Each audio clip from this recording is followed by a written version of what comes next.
Bonjour à toutes et tous. Alors voilà, j'espère que vous nous entendez bien. Peut-être vous pouvez confirmer dans le chat. Donc ce matin, nous vous accueillons avec Virginie Jameau pour voilà, ce webinaire sur les bonnes pratiques de la relation candidat-recruteur. Merci pour vos retours dans le chat, c'est super, tant mieux. Donc voilà, au programme, en fait, nous allons aborder avec vous ce sujet qui est important. Il y aura bien sûr tout d'abord une présentation de Virginie et notamment un petit peu un retour sur la plateforme Nos talents, nos emplois avec quelques chiffres. Et puis ensuite, on va pouvoir vous dérouler cette présentation. On prendra bien sûr avec plaisir vos questions. Vous avez le chat et vous avez également l'onglet questions. Donc n'hésitez pas à interagir dans le chat. C'est vrai que nous, ce qui va être intéressant pour nous aussi, c'est d'avoir vos retours, vos feedbacks. Nos équipes vous ont préparé également il y aura des petits sondages qui vont apparaître au cours de la présentation. Merci en tout cas pour vos messages. C'est super, on ne se sent pas tout seul donc sur scène. Et donc on va pouvoir démarrer. Ce que je te propose, peut-être Virginie, c'est qu'on commence par se présenter.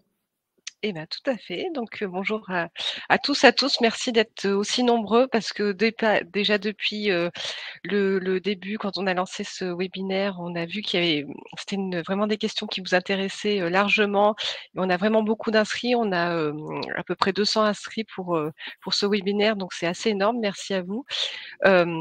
Donc, effectivement, un sujet qui intéresse, que Mathieu, je te remercie de me l'avoir proposé parce que c'est vrai que vous aviez fait cette étude avec YouGov. J'avais eu l'occasion de participer à un webinaire que vous aviez fait avec les collègues de la métropole de Toulouse et c'était vraiment intéressant. Donc, c'est une étude qui va nous apprendre beaucoup de choses et notamment sur les attentes des candidats. Donc restez bien en ligne jusqu'au bout. Voilà, Mathieu, oui, je te laisse te présenter en quelques mots, puis je vais enchaîner ensuite Ouais. sur nos talents, nos emplois.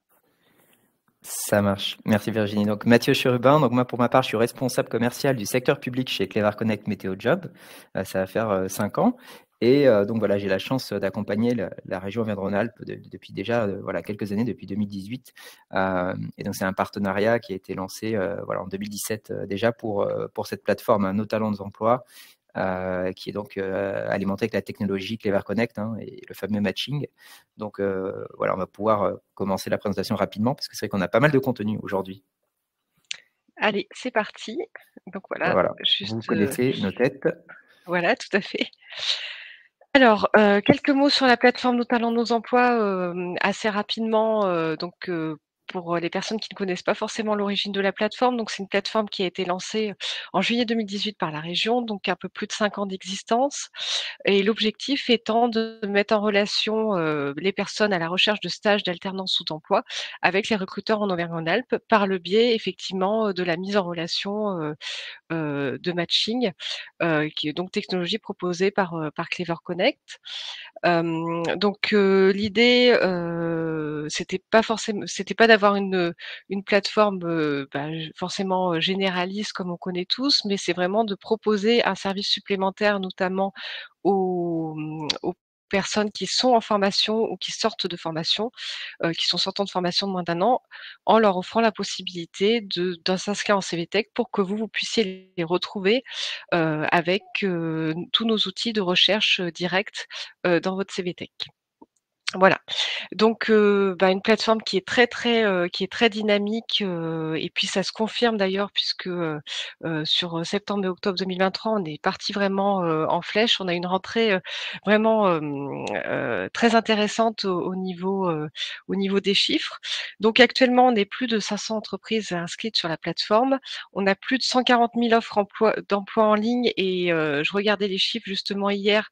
On a battu, alors le record de l'année, peut-être que ça sera battu, en novembre et décembre également, mais on a presque 360 000 offres qui ont été diffusées sur tout le mois d'octobre. C'est vraiment, assez impressionnant.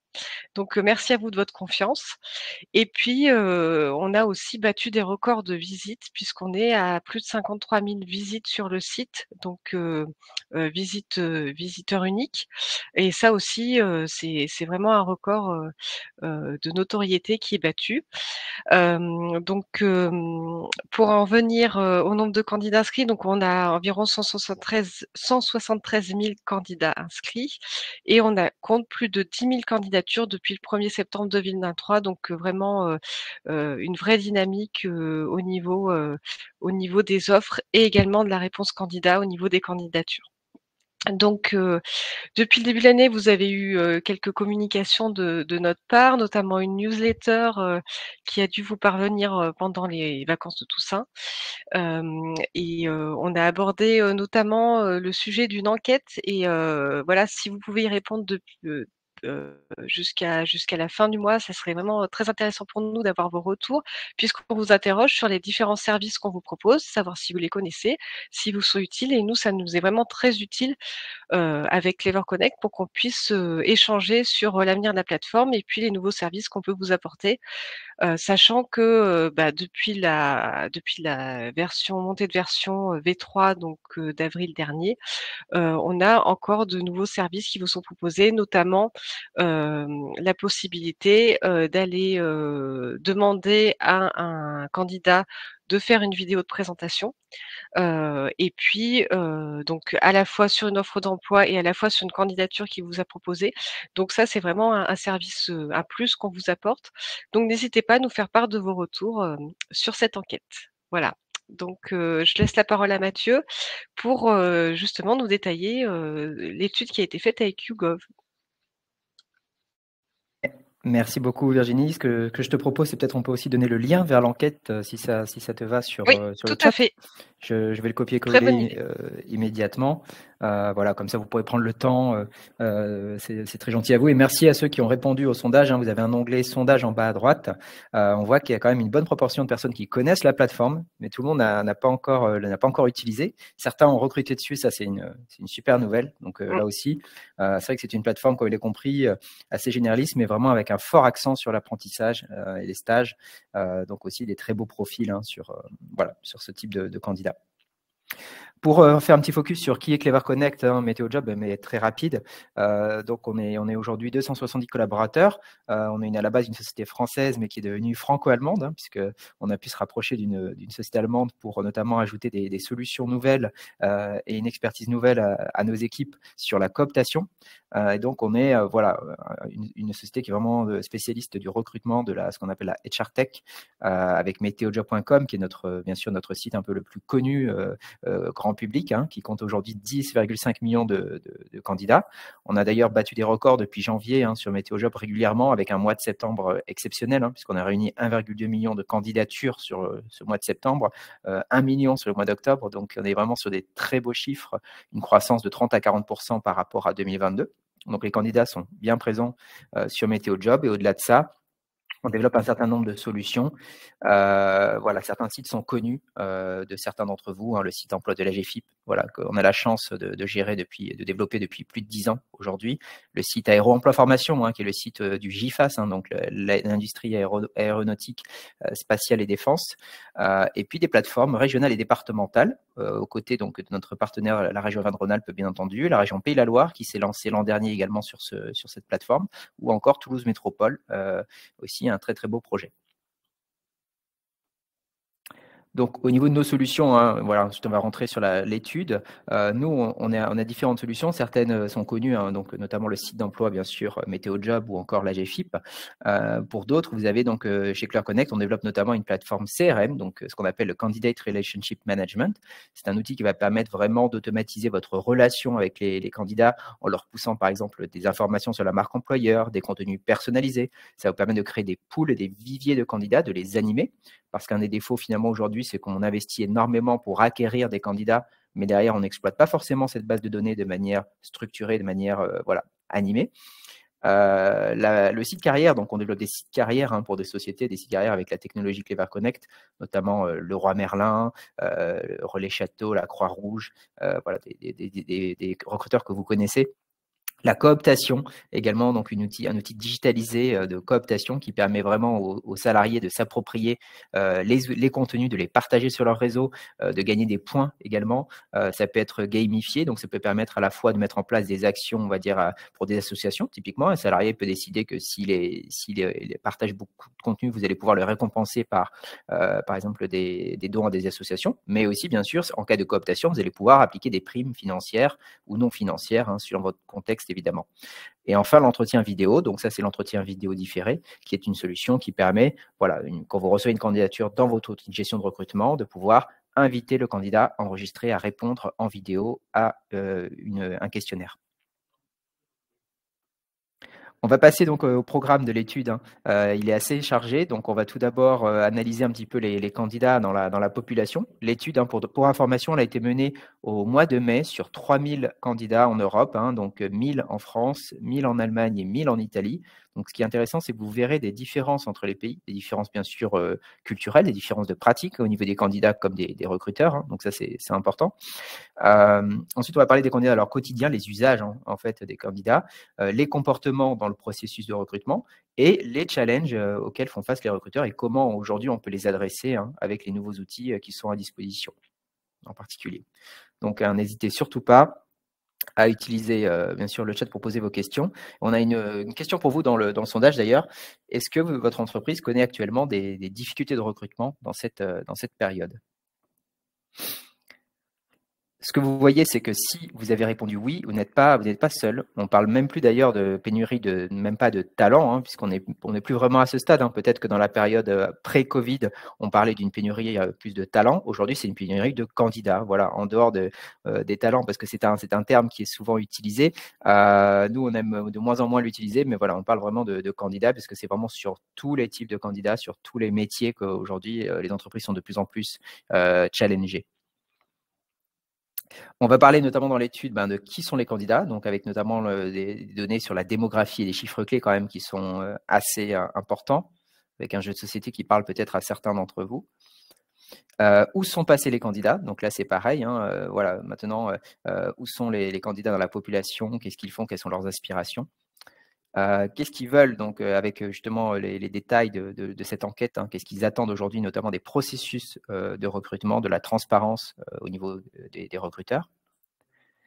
Et puis, en fait, comment ensuite, en tant que recruteur, je peux vraiment séduire le candidat avec quelques, bien sûr, conseils qu'on va pouvoir aussi vous apporter, des pistes. Et également, n'hésitez pas à partager vos bonnes pratiques, hein, à travers le chat, hein, voilà, forcément, c'est aussi intéressant. Donc, premier point, les candidats dans la population. Donc ce graphe, hein, que vous voyez ici, donc c'est une étude pour le coup qui ne fait pas vraiment partie de l'étude du YouGov, hein, qu'on a menée nous, mais c'est les Nations Unies. Donc on va dire que c'est quand même une étude qui fait un petit peu autorité, mais qui concrètement montre vraiment un phénomène très fort de baisse en fait de la population active, hein. Donc si on regarde la part des 15-64 ans dans la population totale, elle est en forte chute et avec une chute, vous voyez, encore plus marquée au niveau de l'Europe, hein. Cette chute, la cassure a commencé, on va dire, dans les années 2010. Et en fait, elle n'a fait que s'accélérer. Vous voyez, on est sur 2023 et la tendance sur 2030-2035 se poursuit à la baisse. Ce qui fait que des pays, notamment comme la France et l'Allemagne, hein, sont vraiment dans une situation de plus en plus difficile, plus en plus tendue au niveau des recrutements et avec des taux de natalité, bien sûr, aussi en chute. Donc, c'est vrai que le contexte fait que c'est une des premières fois depuis 20 ans qu'à la fois on a un taux de chômage en France aussi bas, mais malgré tout, il y a toujours une pénurie, une pénurie de candidats, hein, qui s'accélère. Donc même si la situation économique est assez incertaine, hein, aujourd'hui, on connaît, hein, le contexte actuel, malgré ça, en fait, ce qu'on constate, c'est qu'on sera toujours dans cette situation. Donc là, effectivement, on vous montre des comparaisons entre les différents taux de chômage avec la moyenne européenne, hein, qui se situe à 6%. La France qui est légèrement, bien sûr, au-dessus de ces 6%, mais qui est quand même au plus bas depuis longtemps. Donc ça, c'est aussi un marqueur assez fort. Et ici, vous voyez, vous avez le détail, hein, au niveau du taux de chômage, hein, même depuis sur la dernière décennie, quand même une chute assez spectaculaire. Alors, Bruno demande si on peut avoir la présentation en plus gros. Je ne sais pas si, Maxime, on peut avoir un levier là-dessus. Comment ça peut se passer? Merci en tout cas pour ce retour. Voilà, si certains d'entre vous ont cette remarque, n'hésitez pas. Donc voilà sur le taux de chômage. Et encore une fois, ici, on a fait un focus par région en France. Donc, on vous a mis en surbrillance, bien sûr, la moyenne nationale. Hein, on est à 7%, peut-être un petit peu plus au dernier trimestre, hein, sur le dernier trimestre en cours. En particulier. Et vous voyez, hein, donc la région Auvergne-Rhône-Alpes qui se situe à 6,1%. Donc en fait, c'est comme un peu les Pays de la Loire, ce sont des régions dans lesquelles le taux de chômage est très faible. On est presque sur un taux de chômage, on va dire, structurel aujourd'hui, au sens un peu de l'INSEE. Et c'est ce qui explique aussi, en grande partie, ces tensions, hein, sur le marché. Hein. C'est vrai que du coup, les candidats sont bien sûr voilà, plus exigeants, c'est un petit peu plus compliqué. Donc, c'est vrai que voilà, on est vraiment sur une situation où il est assez différente de d'autres régions, hein, comme l'Occitanie ou les Hauts-de-France, hein, qui sont quand même plus affectées, hein, globalement par le chômage.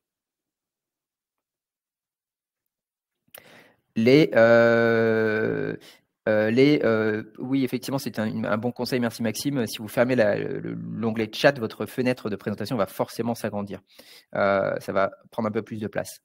Les prévisions, hein, sur 2023-2025, on parle d'environ quand même 175 000 créations nettes d'emplois par an. Donc, malgré en fait la conjoncture économique, encore une fois, les créations d'emplois vont être assez fortes, assez nombreuses, hein, dans les prochaines années. On va parler maintenant des candidats dans leur quotidien, finalement, quels sont un petit peu les usages au niveau des candidats. Les usages, ils ont bien sûr été révolutionnés. Vous connaissez en fait, hein, tous toutes les solutions qui sont affichées ici.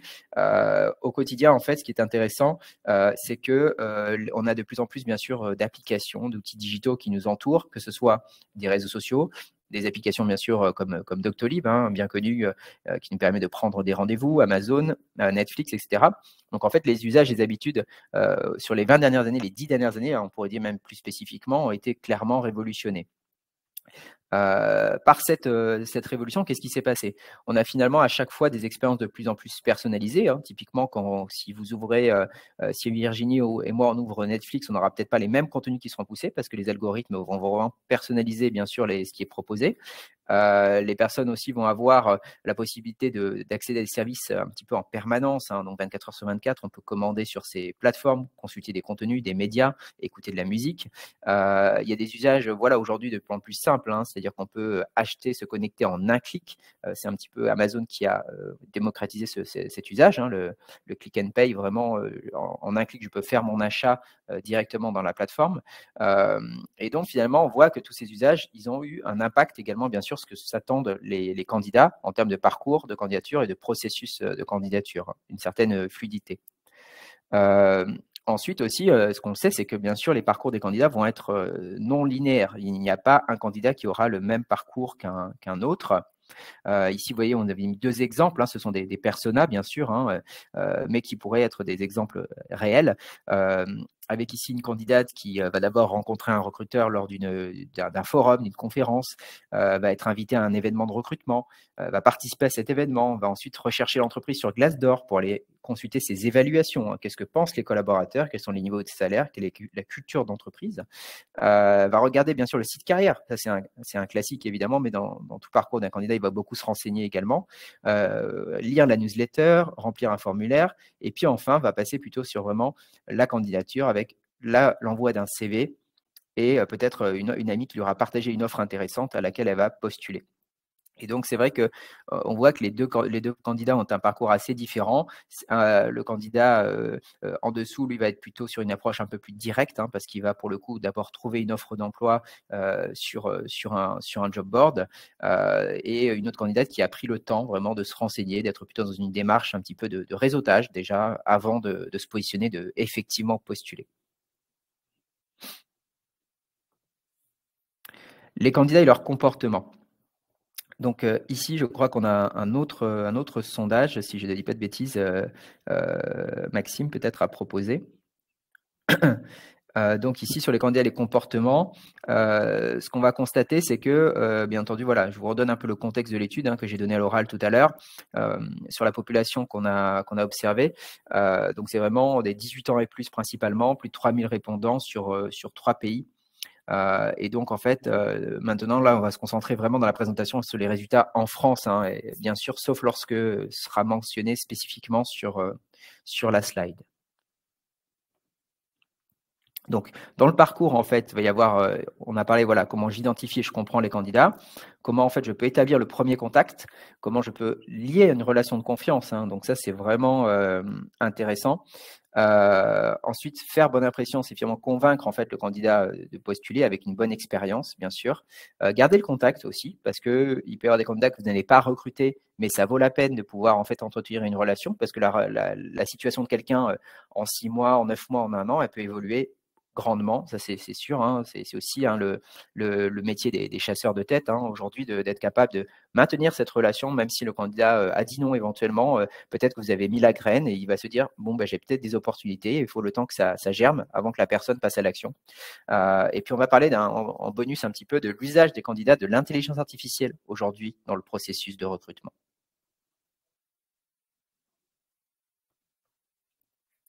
Identifier et comprendre. Donc là, on va parler un petit peu du marché de l'emploi. Donc, dans la mutation du marché de l'emploi, c'est que ce que l'étude révèle, c'est qu'aujourd'hui, finalement, à peine en fait 18% hein, des candidats sont en la recherche d'un emploi. Donc, on est vraiment sur un chiffre quand même, on va dire assez bas, relativement bas, mais c'est assez normal. Et donc, je crois que Maxime, c'est là qu'on peut lancer la prochaine question, peut-être.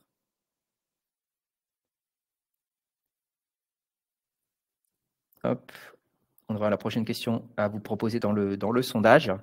Et donc, pour le coup, nous avons ici un chiffre qui est quand même assez marquant, qui est que on va vous laisser répondre au sondage notamment. Et le chiffre est quand même très important puisque en fait, on constate qu'aujourd'hui, 82% des candidats sont des candidats passifs.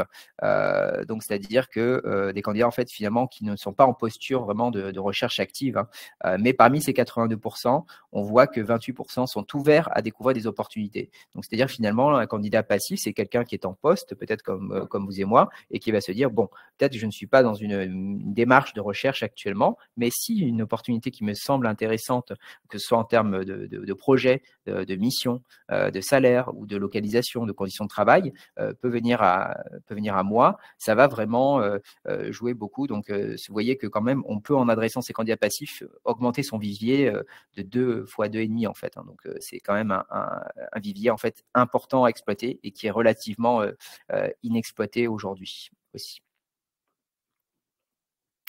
Un autre élément intéressant quand même hein, sur ce chiffre hein, des candidats passifs, c'est le fait quand même que les hommes sont 30% de plus à être en recherche d'emploi, en recherche active que les femmes. Donc c'est quand même, voilà, ils sont autant être passifs et en veille. Donc l'idée, c'est que adresser les candidats passifs peut également favoriser la parité. Donc il y a vraiment peut-être un phénomène aussi là-dessus à explorer, quelque chose à explorer sur ce sujet de la parité à travers le recrutement et de se dire que c'est vrai que les hommes sont quand même en général de manière sont plus actifs en fait hein, sur le marché. Donc ça aussi, ça peut être quand même un lieu important de voilà d'égalité et de progression dans la carrière professionnelle. Où les candidats passifs sont les plus ouverts. Donc là, on a posé la question finalement aux candidats aussi sur ces personnes voilà, qui ne sont pas en recherche d'emploi. En fait, où sont-ils le plus ouverts aux opportunités? Et vous voyez, on a quand même un chiffre intéressant. On a une vraie ouverture sur certaines régions, notamment on voit sur le Grand Ouest, le Sud-Ouest et le Grand Est. L'Île-de-France, en fait, hein, finalement, vous voyez, il y a quand même une certaine tension et également hein, justement sur l'Auvergne-Rhône-Alpes et PACA, on voit vraiment la différence hein, quand même. Voilà, c'est assez intéressant. Donc là aussi, les explications, elles sont pas si faciles à trouver, mais voilà, c'est en tout cas un chiffre qui, si vous avez des éléments, n'hésitez pas à les partager. Si vous avez des éléments un petit peu sur ces différences régionales, mais il y a clairement des différences. L'Île-de-France est souvent quand même un peu opposée à certaines régions, ne serait-ce parce qu'en fait, c'est vrai qu'il y a, on va dire, un turnover aussi qui est plus important globalement hein, sur l'Île-de-France. Enfin, autre élément quand même clé, c'est comment en fait on différencie hein, les approches entre un candidat actif dit actif et un candidat dit dit passif. Donc ici, vous voyez, le candidat actif, en fait, lui, il va s'attendre à bien sûr mieux comprendre l'entreprise, trouver des bonnes offres, et va s'attendre à postuler, c'est ce que les personnes ont répondu. Et aussi, il veut être embauché ou alors recevoir un refus argumenté, tout en ayant un processus assez fluide. Donc ça, c'est quand même aussi important, hein, c'est qu'on voit vraiment qu'il y a vraiment des différences, des choses à prendre en compte dans les attentes. Donc en fait, il faut lui proposer, on va dire, un parcours candidat à la hauteur avec un site carrière qui soit complet mais aussi efficace. On a quand même mesuré en moyenne que sur les sites carrières en France, il y a jusqu'à 20 clics pour enfin accéder à une candidature. Donc au plus vous allez réduire bien sûr le nombre de clics et au plus en fait voilà, vous aurez des retours efficaces et de qualité. Une sélection rapide et transparente, donc c'est-à-dire avoir une transparence aussi dans le process, dans les étapes à venir et dans les choix, par exemple les raisons notamment d'un refus, et un nombre d'entretiens relativement limité. Voilà, on ne peut pas demander aujourd'hui à un stagiaire de passer 5 entretiens, etc. C'est quand même voilà, aussi des choses à prendre en compte. Et le candidat passif, finalement, c'est vraiment le plus difficile parce que, on a mis des points d'interrogation, il ne vous connaît pas. Donc là aussi, c'est vrai qu'il peut se demander voilà, aussi pourquoi il est approché. Et bien sûr, il va pas souhaiter recevoir des messages génériques et non pertinents. C'est vrai que parfois, on voit sur LinkedIn certaines approches qui sont très bonnes et d'autres approches qui sont un peu catastrophiques parce que ce sont vraiment des copier-coller, des messages pré-paramétrés. Donc on est quand même aujourd'hui à l'ère de la personnalisation. Et faut pas oublier que le candidat passif, il est à court terme, il n'a pas vraiment de besoin. Donc lui, il va falloir plutôt essayer de tisser une autre relation avec lui, une relation de confiance, lui donner accès à des contenus, avoir une relation mais sans être intrusif, lui suggérer des offres qui peuvent vraiment correspondre à son profil, et aussi identifier des compétences pour se dire, voilà, peut-être que le candidat, il n'a pas 100% des compétences sur le poste que j'ai à pourvoir, mais voilà, peut-être que je peux lui proposer une montée en compétences, des formations, voir un petit peu au-delà vraiment de son profil et de son CV tel qu'il est. N'hésitez pas, hein, si vous avez voilà, des questions, c'est vrai que j'essaie d'aller assez vite parce qu'il y a beaucoup de contenu, mais on peut prendre le temps aussi d'y répondre avec plaisir.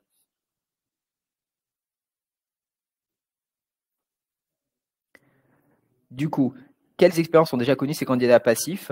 Là, ici, on vous a mis les principaux, on va dire les 4 principales actions, enfin voilà, les principales situations rencontrées par les candidats passifs. Donc, à 31%, ils ont déjà été sollicités pour garder contact avec une entreprise à laquelle ils ont postulé. Donc ça, c'est assez fréquent. Je postule, je n'ai pas forcément eu un retour positif, mais je vais pouvoir en fait quand même garder contact et le recruteur me le propose et je peux accepter ou refuser, bien entendu. Ensuite, 27% ont déjà été cooptés par un proche. Donc là, on voit des disparités régionales. Quand on a fait le webinaire avec Toulouse Métropole, peut-être qu'il y a des différences culturelles aussi, hein, ça peut s'expliquer aussi par ça, mais c'est vrai qu'à vous de nous dire aussi peut-être si vous comprenez le pourquoi. On a remarqué que sur le sud-ouest, en fait, il y avait une plus forte proportion, c'était à plus de 36% quand même de personnes qui avaient déjà été cooptées. Donc le réseau a sans doute un effet assez important dans certaines régions, peut-être plus que d'autres, ou en tout cas est pratiqué de manière plus naturelle. Donc ça, c'est vraiment très intéressant. Alors que le sud-est de la France est plutôt en dernière position, hein, sur la cooptation et sur le fait que les personnes ont déjà été cooptées, c'est-à-dire qu'on leur a proposé un ami, une relation professionnelle, leur a proposé une opportunité ou les a cooptés directement, donc a transmis potentiellement leur CV à un recruteur de l'entreprise. 27% ont déjà été contactés par un recruteur sans postuler. Donc là, c'est de l'approche directe, comme vous en faites certains d'entre vous, j'imagine, sur les job boards ou sur LinkedIn et dans les CV Tech. Et enfin, 17% ont déjà reçu une newsletter, hein, les insistant à postuler à une offre. Mais ce qu'on constate, c'est que 36% n'ont vécu aucune de ces situations. Donc ça, c'est quand même intéressant, c'est qu'il y a quand même beaucoup de candidats finalement qui, peut-être de par leur profil, de par leur, voilà, bien sûr, leur secteur d'activité et leur métier, n'ont pas rencontré forcément ces situations.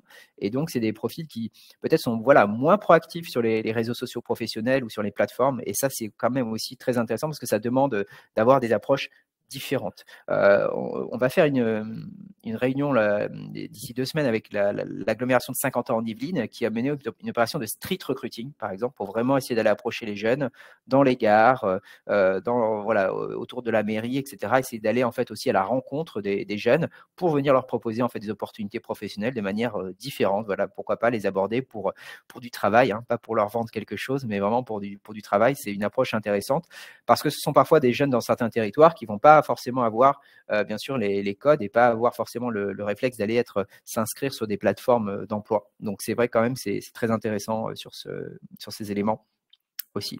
Ça peut être un levier. Comment établir efficacement le premier contact? Donc là, on a lancé un sondage. Je vais attendre que vous puissiez commencer à y répondre avant de passer la slide. La question qu'on vous pose, c'est quels sont les canaux de communication que vous privilégiez pour un premier contact avec un candidat lorsque vous faites un petit peu de la chasse, de l'approche directe?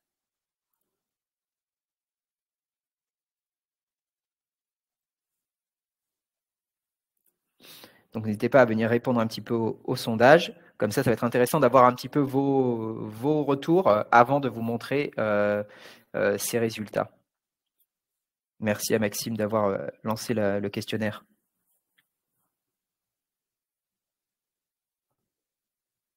Ça commence à répondre. Alors, ce qui est très intéressant, c'est que le téléphone et le mail se détachent, ainsi que LinkedIn, hein, quand même, bien sûr, qui est présent. Donc, parmi vos réponses, hein, merci beaucoup. On est quand même à 41% sur l'appel téléphonique, 24% sur l'email direct, 23% pour LinkedIn, et ensuite tout ce qui est email automatisé, SMS, WhatsApp, Facebook, qui descendent un petit peu.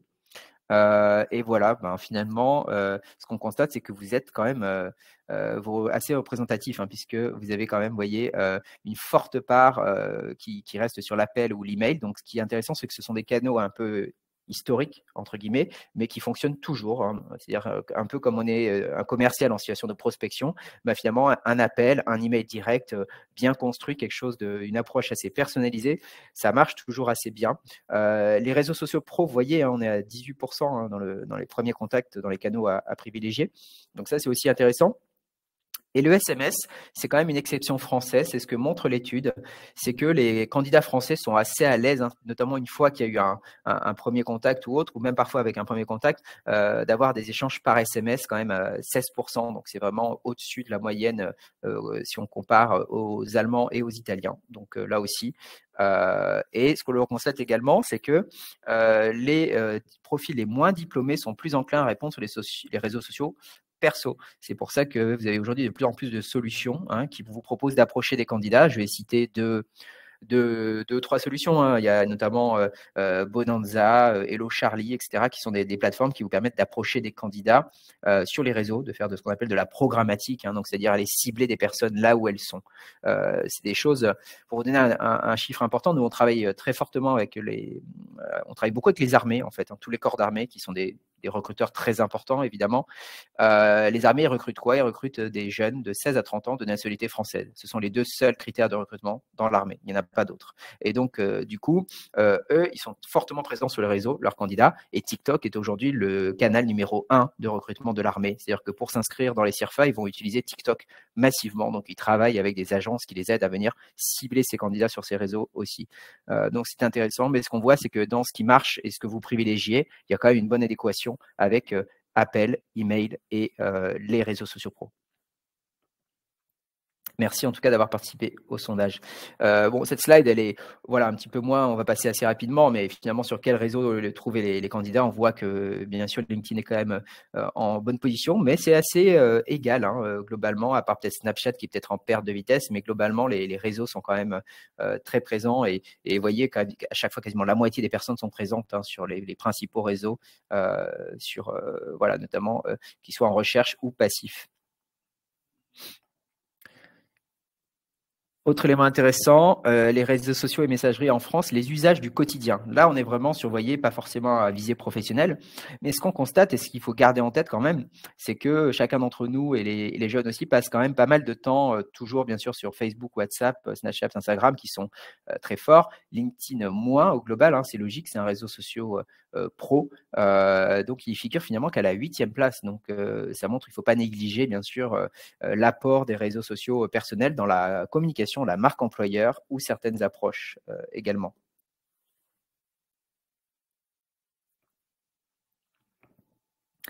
Et un petit focus sur la cooptation.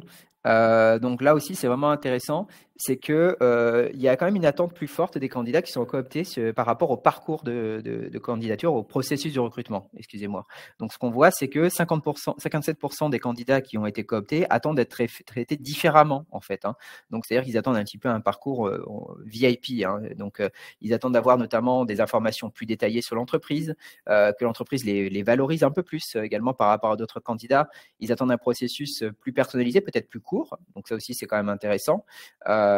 Et donc, voilà, c'est vraiment tous ces chiffres-là qui sont quand même à prendre en compte. C'est que peut-être ça vaut la peine lorsque vous pratiquez de la cooptation, que vous avez vos collaborateurs qui vous transmettent un profil, peut-être d'avoir un traitement un petit peu différencié. Donc, bien entendu, il ne faut pas que ça modifie non plus et que ça rende inégal le processus de recrutement. Il faut que tout le monde passe par un processus le plus juste possible. Et la question qu'on vous pose dans le sondage d'ailleurs, est-ce que vous disposez d'un programme de cooptation et notamment est-il digitalisé? On a déjà quelques répondants. Donc ça, c'est intéressant. Voilà, on voit que certains d'entre vous l'utilisent mais ne l'utilisent pas forcément ou il n'y a pas forcément de projet chez certains. Donc merci pour vos réponses. Donc, voilà, ce qui est intéressant, c'est qu'en tout cas, la cooptation, c'est un outil de plus en plus important parce que c'est vraiment aussi, comme vous l'avez compris, hein, c'est un outil qui a un double enjeu. On pourrait dire triple, mais double. S'il y a deux choses à retenir, c'est que, un, vous pouvez vraiment faire de vos collaborateurs des vrais ambassadeurs de votre entreprise, de votre collectivité, par exemple. Donc, ça, c'est vraiment important. Comment faire en sorte que les personnes s'approprient la marque employeur et viennent partager les messages. Et deuxième effet, c'est bien entendu, en fait, hein, vous allez pouvoir avoir potentiellement des processus de recrutement aussi réduits et réduire vos coûts de recrutement, hein, parce que c'est vrai que la cooptation permet quand même aussi de réduire versus de la chasse ou l'utilisation de job board ou d'autres plateformes. Apprendre à se connaître et nouer une relation de confiance. Donc, on est dans la troisième partie. Donc, ce que l'on voit, c'est que globalement, les Européens, en tout cas, voilà, si on considère que, en tout cas, France, Allemagne, Italie sont représentatifs, on voit qu'ils acceptent globalement, plutôt massivement, de rester en contact avec des recruteurs, même avant de postuler. Donc, finalement, d'entretenir une relation, peut-être, je sais pas, un point de contact tous les 3 mois, tous les 6 mois, avec un chasseur, un recruteur potentiel, que ce soit dans une entreprise ou un cabinet. Et on voit que l'Italie est quand même un peu plus devant et l'Allemagne en retrait quand même, hein, au global. Quel type d'informations souhaitez-vous recevoir dans ce cadre? Donc là, quand on a posé cette question, ce qu'on voit, c'est que, et c'est peut-être assez rassurant hein, par rapport, on va dire, à des plateformes, hein, bien sûr, comme nos talons d'emploi ou Météo Job, c'est que finalement, les candidats, ils attendent à recevoir des offres d'emploi qui correspondent à leur profil. Ça reste la matière première quand même, c'est l'offre d'emploi, c'est-à-dire que c'est quand même ce qui est attendu le plus dans cette relation, c'est qu'on leur propose, qu'on leur pousse quand même des annonces pertinentes. Ici, on vous a mis les 5 premiers éléments, hein, bien sûr, parce que c'est les plus marquants, mais il y en a d'autres hein, dans l'étude.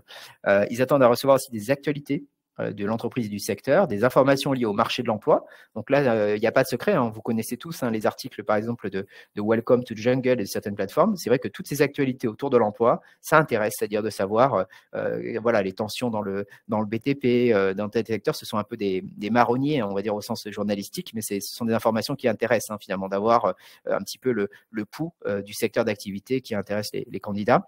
Les invitations des événements en recrutement et des témoignages de salariés, hein, c'est quand même assez fort. Et donc, ça montre bien que ce travail sur la culture, la marque employeur et les témoignages en interne, ça a un poids quand même assez important par rapport à ça.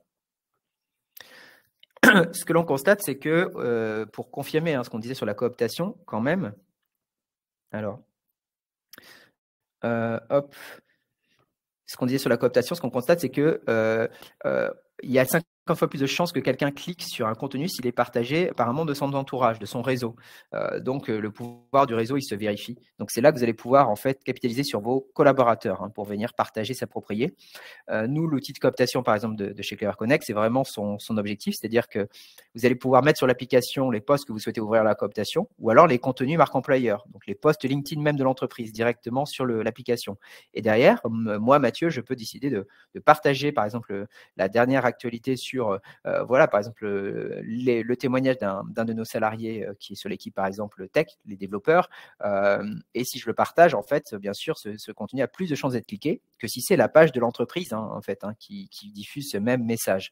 Donc ça, c'est quand même hyper intéressant. C'est se dire que le taux de clic est quand même beaucoup plus important parce qu'il y a cette relation de confiance en se disant que, voilà, si c'est partagé par quelqu'un de mon réseau, j'ai quand même plus de chances de cliquer directement.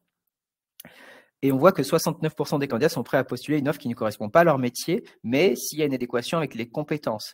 Donc, c'est-à-dire que faire du sourcing, faire de l'approche, notamment aussi sur les CV Tech, basé sur des compétences et pas exclusivement sur l'intitulé de poste, c'est aussi intéressant. C'est-à-dire que les candidats vont se sentir aussi quand même assez valorisés si on considère aussi leurs compétences et pas uniquement ce qui est écrit en haut de leur profil, de leur CV. S'ils se voient proposer des opportunités qui peuvent matcher avec ces éléments-là. Donc ça, c'est vraiment quand même intéressant, cette importance en fait qu'attachent les candidats aussi à ça. Comment faire bonne impression enfin au niveau convaincre en fait les candidats par une expérience de qualité. Donc là, on s'est posé notamment 2 questions. Qu'est-ce qui pourrait pousser les candidats à ne pas postuler à une offre? Et qu'est-ce qui pourrait les pousser à stopper un processus de recrutement en cours? Donc, c'est, je pense, 2 situations que vous avez déjà vécues. On va vous poser la question: comment évaluez-vous l'expérience candidat que vous proposez dans votre entreprise, organisation? Donc, on voit qu'il y a déjà quelques répondants. Merci pour vos réponses. On va laisser quelques instants.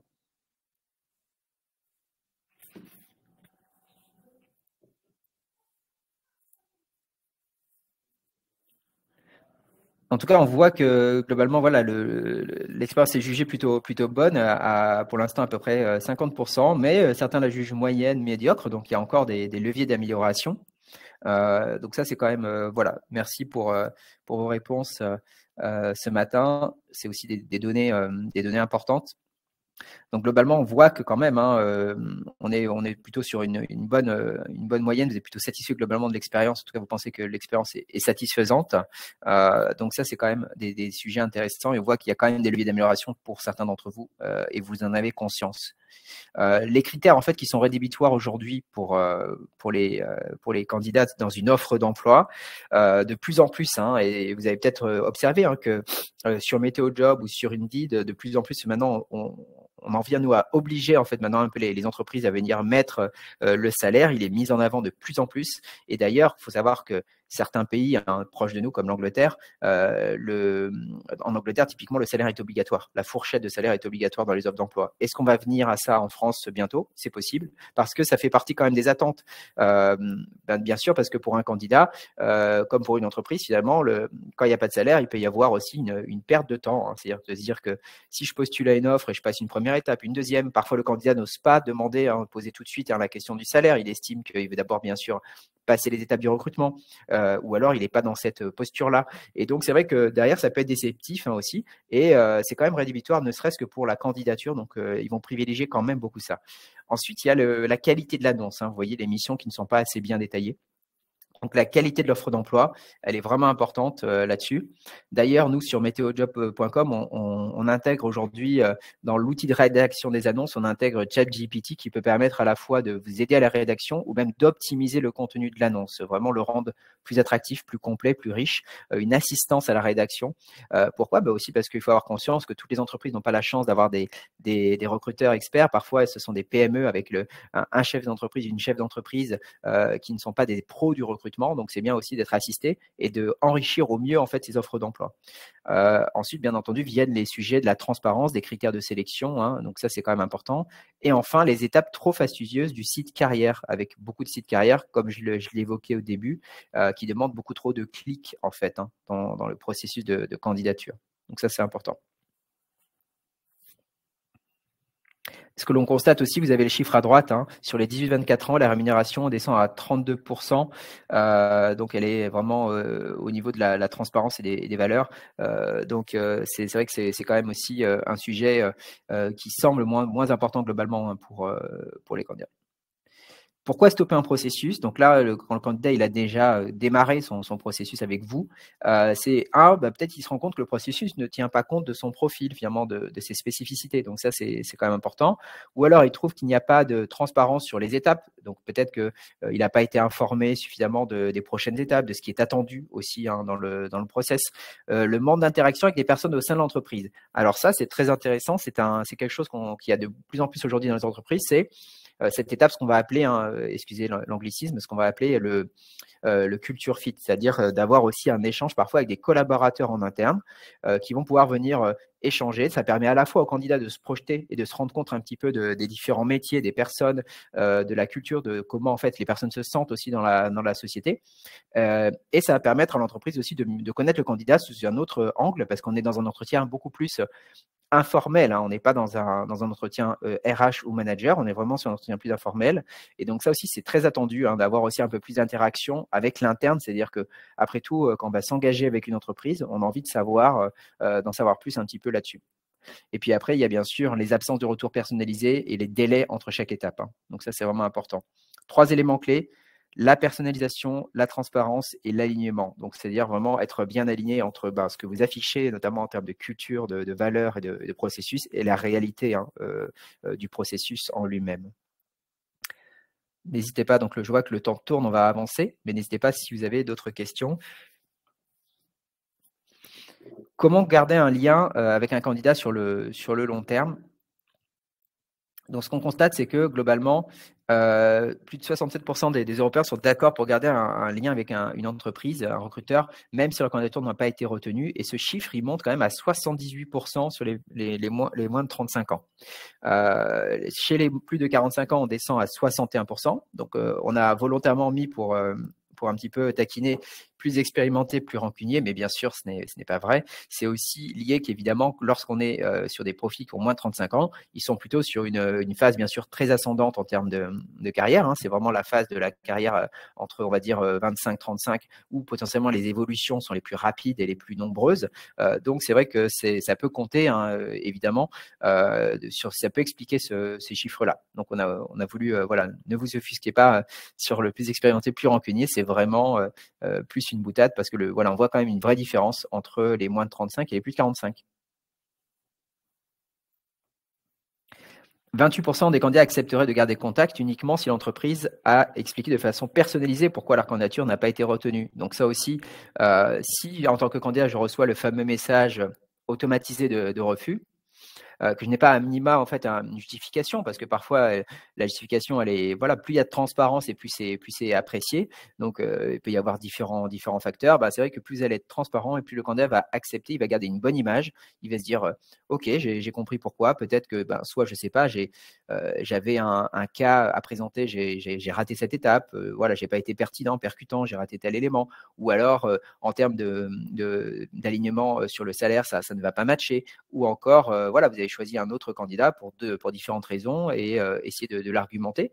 Donc tout ça, c'est quand même intéressant, et le candidat, il s'attend quand même de plus en plus à avoir ces infos.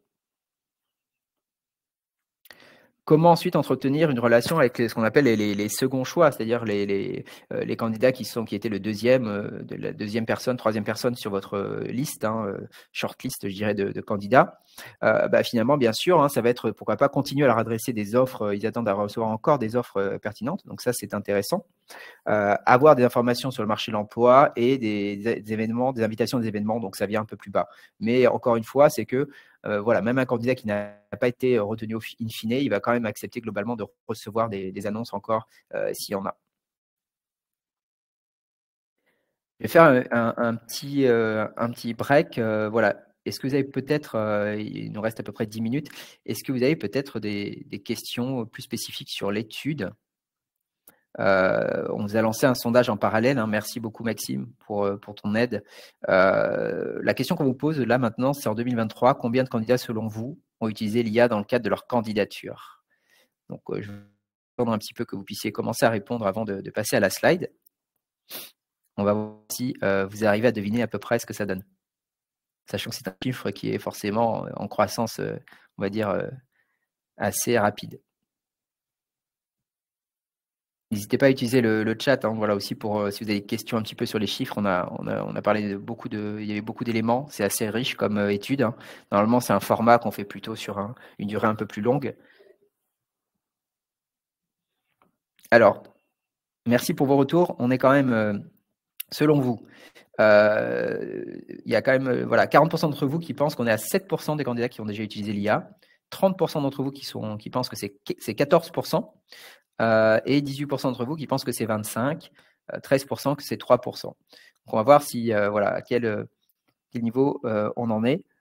Alors, bravo à ceux qui ont répondu 14%. Donc, on est aujourd'hui à 14% de candidats qui déclarent avoir déjà utilisé l'IA dans le cadre de la candidature. Donc, voilà, même si je pense qu'on atteindra très rapidement, hein, peut-être les 25%, ça va accélérer assez vite. Donc, ça, c'est intéressant parce que les usages, ils sont assez variés.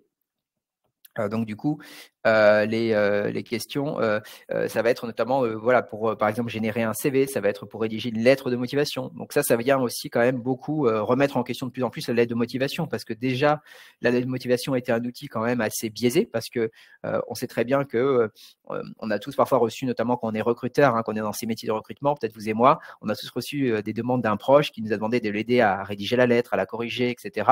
Donc déjà, la lettre de base, c'est un outil qui est quand même assez peu utile finalement dans la sélection, parce qu'on n'est même pas certain que c'est le candidat lui-même qui l'a rédigé. Donc assez peu représentatif, hein, finalement. La préparation d'un entretien, ça c'est hyper intéressant. Je ne sais pas si vous avez déjà fait l'exercice. Si vous vous mettez sur ChatGPT et que vous lui dites voilà, j'ai postulé à un stage en marketing chez Club Med.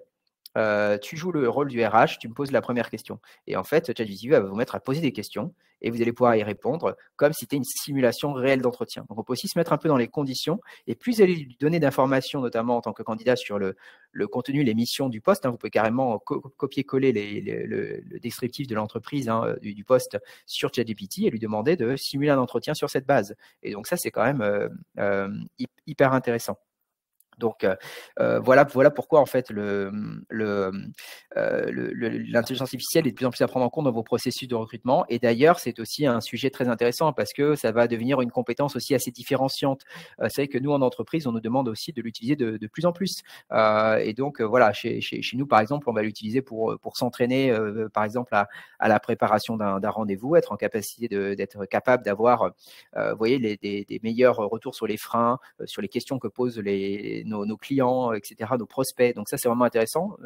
Si je parle ici de ma fonction commerciale, mais dans tous les métiers, en fait, hein, ça peut vraiment être aussi une assistance, hein, pour, vous voyez, vous souhaitez produire des slides, vous pouvez demander à ChatGPT, à partir du contenu que vous avez, de vous aider à produire, à mettre en forme un petit peu, sous forme de bullet point, en fait, ces éléments. Donc, il y a beaucoup de choses. Et les candidats aussi se l'approprient quand même beaucoup aussi aujourd'hui.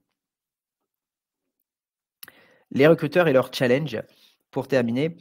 Donc, ce qui est important, c'est qu'aujourd'hui, dans ce qu'on a aussi, voilà, ce qu'on retient, nous, des études, des questions qu'on pose aux recruteurs, c'est qu'on voit sur la gauche, hein, que les recruteurs ont le sentiment de passer beaucoup de temps sur des tâches à faible valeur ajoutée. Donc, par cela, on entend le screening de CV, hein, qui est quelque chose qui est toujours assez chronophage, hein, c'est-à-dire le fait de pouvoir lire les CV, les analyser et les sélectionner. Le sourcing, donc là, ça va être vraiment notamment l'usage de CVTech ou de LinkedIn en particulier. La rédaction des annonces, donc là aussi, piste sur l'intelligence artificielle, hein, comment l'intelligence artificielle va peut-être m'aider à rédiger des meilleures annonces et à les faire plus rapidement aussi. Et enfin, l'évaluation des candidatures. Donc là, vous avez mis les 4 items principaux, hein, c'est-à-dire ce sont des points qui prennent du temps, mais finalement, ce sont des tâches qui peuvent être quand même aujourd'hui grandement optimisées, hein, grâce aux outils actuels, notamment. Donc ça, c'est vraiment important. Ensuite, beaucoup se disent que ce n'est pas pour ça qu'ils ont choisi ce travail, et donc ils se posent la question de leur avenir. Vous avez peut-être vu le sujet de France 2 sur les DRH un petit peu en détresse qui est passé la semaine dernière. On en a parlé avec Virginie. Et donc, en fait, ils se disent qu'ils veulent beaucoup d'entre eux changer de poste carrément. En fait, se dire, est-ce que je veux continuer à être recruteur si je continue à travailler uniquement sur des tâches à faible valeur ajoutée et non pas à passer plus de temps finalement avec les managers, avec les candidats. Voilà, vraiment le métier pour lequel en fait ils ont souvent postulé. 50% ont plus de 35 ans, 70% se disent confrontés aux plus grandes difficultés. Donc, il y a quand même, c'est vrai que certains éléments quand même assez alarmants. Et 80% sont sollicités chaque semaine. Donc aussi, finalement, les recruteurs, c'est aussi un métier qui est de plus en plus pénurique. Hein. La fonction RH est aussi sur une vraie difficulté pour trouver des candidats. Et c'est vrai que peut-être que vous voyez, ces signaux d'alarme que l'on a, ils expliquent aussi peut-être cette pénurie également. Donc ça, c'est quand même très intéressant aussi. Donc là, l'idée, ça va être que comment, en fait, avec les outils d'aujourd'hui, on va pouvoir en fait répondre à ces questions. Quelques petits conseils clés, hein, voilà, ici qu'on souhaitait vous donner également. Avoir conscience, en fait, une conscience collective et alignée de la réalité du marché des candidats, c'est un peu ce que l'étude permet. Hein, c'est permet de voir aussi par rapport en fait aux candidats et vous, à votre secteur d'activité, comment vous pouvez être aligné par rapport à ça et par rapport aux pratiques. Et essayer d'en faire prendre conscience en fait à vos partenaires, hein, notamment aux managers en interne, à vos clients, etc. Pour vraiment en fait en avoir conscience. Avoir en fait une bonne organisation, être agile et réactif, donc vraiment dans le processus de recrutement également, faire attention à ça. Avoir finalement mettre le curseur au bon endroit par rapport à votre niveau de sélectivité, ce que vous attendez du candidat et du processus, savoir mettre le curseur au bon endroit, ça c'est important. Et enfin, les outils. Donc, c'est de dire comment, en fait, aujourd'hui, c'est bien d'avoir des outils, mais il faut aussi en tirer le meilleur parti. Bien sûr, former et conduire le changement, mesurer, donc être capable de vraiment avoir un retour sur les investissements que vous faites sur vos outils, que ce soit l'outil de gestion de recrutement, hein, l'ATS, que ce soit les job boards, que ce soit les outils de cooptation, etc. Donc, toutes ces plateformes qui viennent vous aider, tous ces outils qui sont là pour vous aider dans vos processus de recrutement.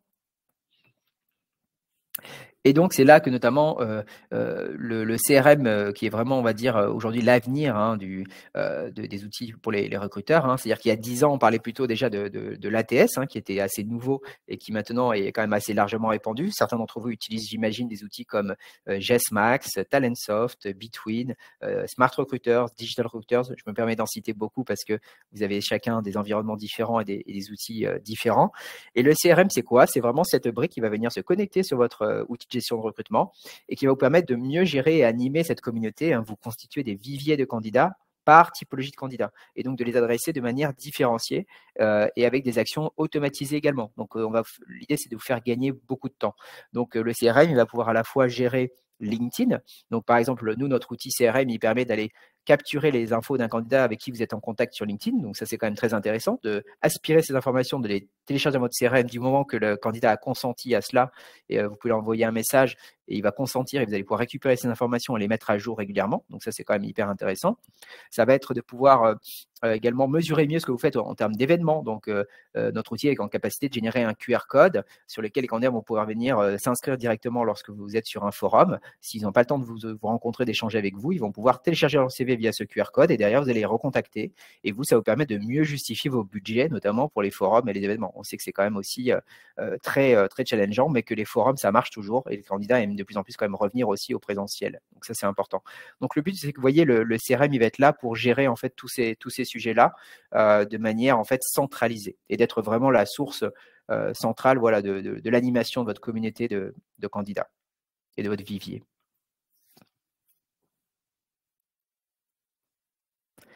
Et enfin, donc voilà, comment vous allez pouvoir capitaliser avec cet outil. Donc, capitaliser sur les candidats actifs et passifs, garder une trace de tous les échanges. Donc, ça, c'est vraiment important. Je l'ai dit, créer et faire vivre ces viviers, créer un parcours de candidature personnalisé et enfin bien mesuré parce que aussi les outils en tant que tels, ils vont aussi vous aider à se dire, OK, peut-être à quel endroit du processus je perds mes candidats, qu'est-ce que je peux améliorer, qu'est-ce qui au contraire fonctionne bien chez nous, parce qu'évidemment, les contextes sont différents pour chacun.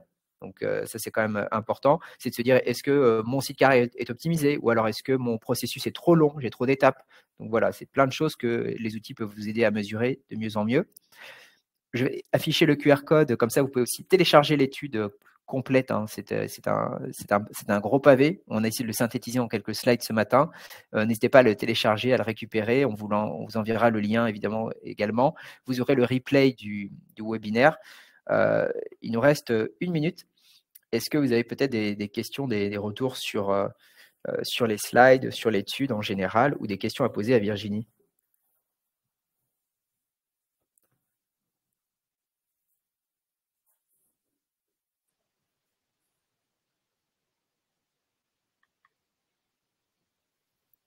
Alors de mon côté, n'hésitez j'avais pas. un peu répondu à Valérie, qui posait des questions et par rapport, à la visibilité de ces offres. Donc, vous avez des outils marque employeur qu'on vous propose, gratuitement comme l'ensemble des outils, d'ailleurs sur le site. Je pense notamment à la page entreprise sur laquelle vous pouvez valoriser tous les atouts de votre entreprise, auprès des candidats qui est accessible, à partir de votre offre d'emploi et puis, depuis donc, le printemps dernier, la possibilité aussi d'avoir des offres augmentées, donc c'est-à-dire d'ajouter des photos et des vidéos à vos offres, ce qui augmente, la visibilité, il me semble, Mathieu, que c'était 4 à 5 fois plus visible auprès des candidats d'avoir une offre Oui. augmentée qu'une offre classique. Voilà, Mm. donc n'hésitez pas, nous on est là, pour, vous guider et puis pour, on a des tutoriels, on peut vous répondre évidemment par mail. On a une adresse mail accessible. Vous avez la possibilité de nous contacter. Il y a une petite bulle lorsque vous ouvrez votre tableau de bord, recruteur, avec un formulaire pour, nous envoyer un mail. Donc n'hésitez pas, on est là pour ça.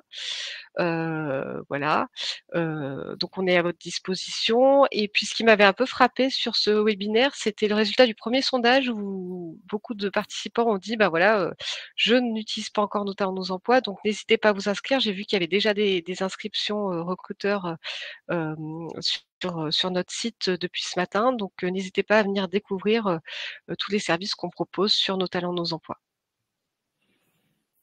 Merci beaucoup Virginie. Effectivement, peut-être Virginie, tu pourrais mettre ton adresse email, peut-être dans le chat Ouais, si des je vais le personnes mettre dans le chat, ouais, ouais.